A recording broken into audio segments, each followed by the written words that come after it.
Hey, welcome back PetaPixel viewers, it is Chris Niccolls here. You know, there's a lot of interesting lenses coming out from many different manufacturers in China, and the fact of the matter is, Jordan and I really haven't played with a lot of them, so today we're going to rectify that.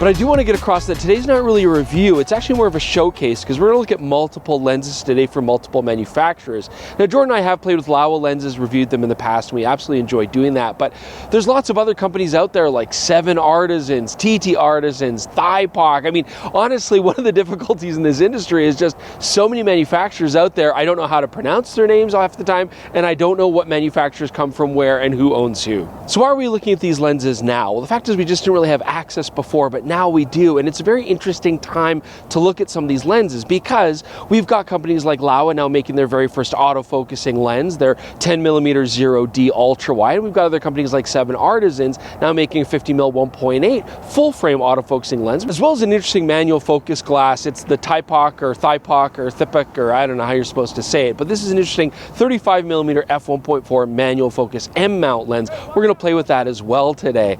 Okay, so first lens I want to talk about is the new Laowa 10mm f2.8 0D lens. Now Laowa is an interesting company because I would say they do make higher end products than what you might see from a lot of the other Chinese manufacturers, and they also tend to go their own way. They don't often make lenses that other manufacturers would make. They try to do experimental stuff and fun stuff, things like the Laowa probe lenses or a lot of their 0D ultra wides. Now this 10mm is interesting because it is zero distortion, it's a rectilinear lens, there's no fisheye effect, but we're talking a full 10mm field of view on full frame. Now with all the Laowa lenses that we've played with in the past, alongside many of the other third-party Chinese manufactured lenses, of course they're manual focus only, and that also means that they're completely non-connected electrically to the camera. So you're not getting any EXIF data. You're not going to know what focal length you shot at. You're not going to know what aperture you were using on the lens, as well as no stabilization information. So that's what's so exciting about this new Laowa 10mm. So it might be an odd choice for your first autofocusing lens. And the first thing I want to say is the autofocus is silent and it's very quick. Not that it's that critical in such a wide lens, getting tons of depth of field regardless. But more importantly, I'm now also getting full electrical connectivity. I'm getting my focal length transmitted, the aperture that I'm using on the lens. I'm also getting proper information for the camera to stabilize the focal length properly. And so this is a really nice convenient benefit that we've been asking for many years. Now, I also want to take a moment just to talk about the design here because this is a big change. I mean, Laowa have always made well-built lenses, metal construction, they turn smoothly, you know, they seem to be machined well, but this absolutely takes things a step further. This is really looking more like first-party glass. Really nice finish on there, autofocus, manual focus switch is nice. The manual focus is this machined metal ring. This has 77mm filters in front, this nice integrated metal hood, and so it really does feel more like a high-end lens. This 10mm being so wide, we don't want to shoot our test charts. You're too close to get an actual realistic example of how it's going to work. So we came up here to the Sunnyside Bluff. We've got the beautiful city well lit to give us a good sharpness example here. And you can see that the Laowa 10mm at f2.8, not bad, but it's a little bit soft when you zoom right in there on the city. By f4, you notice it sharpens up quite a bit. So I would definitely shoot this lens stop down when possible. Now another weird quirk with Laowa lenses, they've often had really bad flare characteristics, sometimes so bad that it's even fun. But if I'm going to use this lens for landscapes or, you know, any sort of outdoor stuff with bright sunlight, I really don't want to mess with that. So what I'm really happy to see here on this 10mm is flare is incredibly well controlled. We're not losing any contrast, and you can see there is a small ghost, but it's a white colored ghost. And so even if I wanted to clone it out, it would actually be rudimentary to do so. So this is a really nice positive result. I did also want to take a look at sunstars, and what Laowa's decided to do on this 10mm is go with a very non-rounded 5 aperture blade. Now, this might not give you the softest bokeh, but a lens like this, you're going to get so much depth of field, bokeh is not really the issue, but it actually does give us quite distinct and quite beautiful sunstars, much nicer than I expected. You can see here the results. They've got nice sharp points to the sunstars. You don't have a million points, so it's not all blurring together. It really does look quite distinct and quite dramatic. So this has been a very interesting experience with this Laowa 10mm 0D because, you know, in the past Laowa lenses have always had kind of an adorable reputation for making strange lenses with quirky optical characteristics, and that is part of their charm, but this is the first time I've actually seen a lens they've made where it's actually designed to be very competitive with first-party manufacturers while still providing something very interesting like a 10mm full-frame ultra-wide.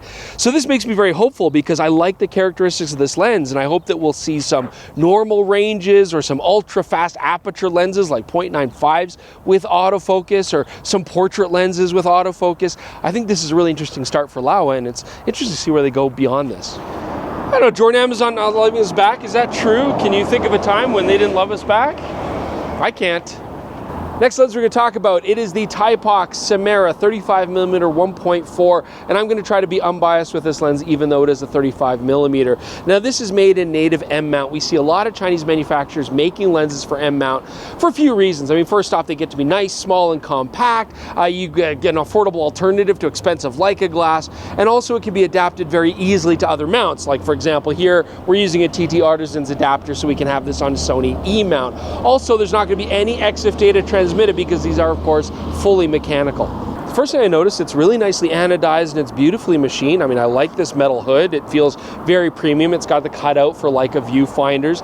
The aperture ring click stops are beautiful. I mean, this is definitely nicer than anything you'll find on the 7Artisans that we normally see at the camera store. I also really love the way that we've got this depth of field indicator design. I mean, very smart to show you from what distance to what distance will be in focus. The manual focus ring turns nice and smooth. The only complaint I have here, though, is that it automatically locks up at infinity, and this is really annoying. So you got to make sure you press down on this little button if you want to go out of infinity autofocus. I think this would have been much better with some sort of screw toggle lock so I could turn that function on or off, but that is the way it's made. So the Thypoch 35mm we absolutely put against our test chart, and you can see here shooting wide open at 1.4 in the center. It's actually pretty soft. I mean, it's pretty rough. Everything has kind of a dreamy blur to it. When we stop down to f2.8, you can see here in the centers, it actually gets a lot more detail, a lot more contrast, and that dreamy blurriness goes away. And then the corners, very soft when you focus up there at 1.4. The corners do improve stop down to 2.8, but they never really quite come into sharp focus. So this is one of those lenses where whether you call it soft and dreamy or full of character, it's just not really going to give you that sharp contrast wide open. However, I was impressed with the flare characteristics on the Thypoch here. Shooting wide open at 1.4, we're not really losing much contrast. I mean, other than the fact that it is naturally soft there. The other thing I will say about the flare here, stop down, not a lot of ghosting. I mean, that's really well controlled. The sun stars themselves, they're not what I would say are amazingly beautiful. You do get a lot of points and it kind of gets mushy, but overall this lens is fantastic shooting towards the sun.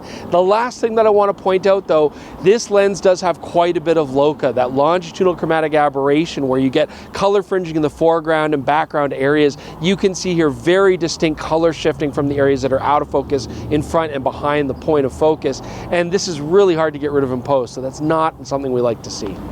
So the Thypoch Simera 35mm seems to be purposefully built to mimic that vintage-inspired kind of look to the optics, especially with that dreaminess at 1.4, but it is well built despite the fact that manual focus ring locking in infinity is a little bit annoying. So I would say that the Thypoch Simera is definitely a step up and a little bit classier than a lot of the other Chinese M-mount lenses that you find out there on the market. You are probably going to pay a little bit more for it, but I think it's worth it. I still wouldn't use this very much with an adapter on mirrorless cameras. I like having the EXIF data, and this is not transmitting it. But on an M series camera, when I want a little bit of character, this is a good option.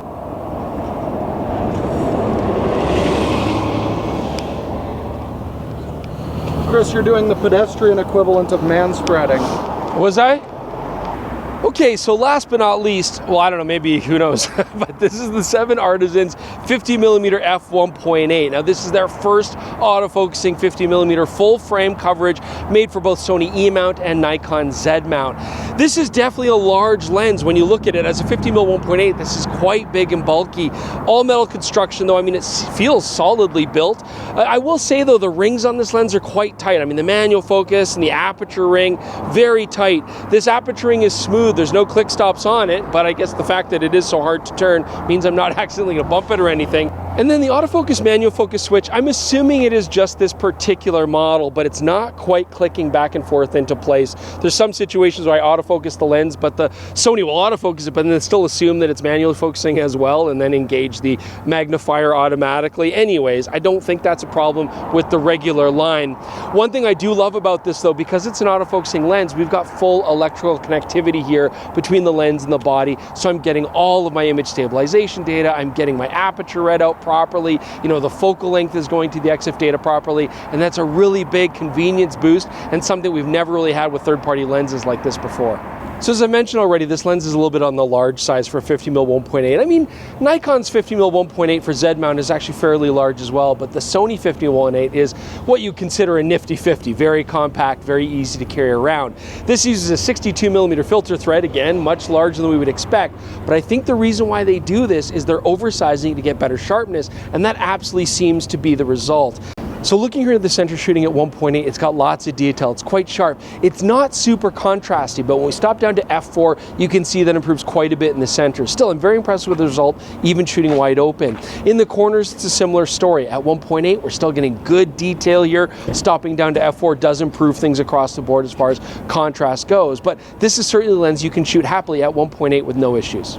Now this lens has nicely rounded aperture blades, nice soft transitions to out of focus areas, but it does have some quirks. So first off, flare. It actually handles contrast quite well, but we do get some purple flaring and some distinct ghosts, and those get a little bit more apparent when you stop the lens down. Sun stars aren't going to be particularly amazing, but I don't really expect those on a 50mm 1.8. But what I did find quite a bit of was Laowa. So again, shooting wide open, you can see here on our test chart quite a bit of that purple and green split of color, and again, this is very hard to get rid of in post after the fact. The last thing I will mention about the 7Artisans 50mm 1.8 is I find that it has a distinctly cold tone to the color cast. So whatever white balance you're setting, I still find that I get a bit of a softer blue tone to everything. Easy to correct if you want to. Okay, so the 7Artisans 50mm got some strange quirks, but when you consider its incredibly low price, this becomes very compelling. If we look at Sony E-mount, the only thing that comes close in price is the Sony 50mm 1.8 FE lens.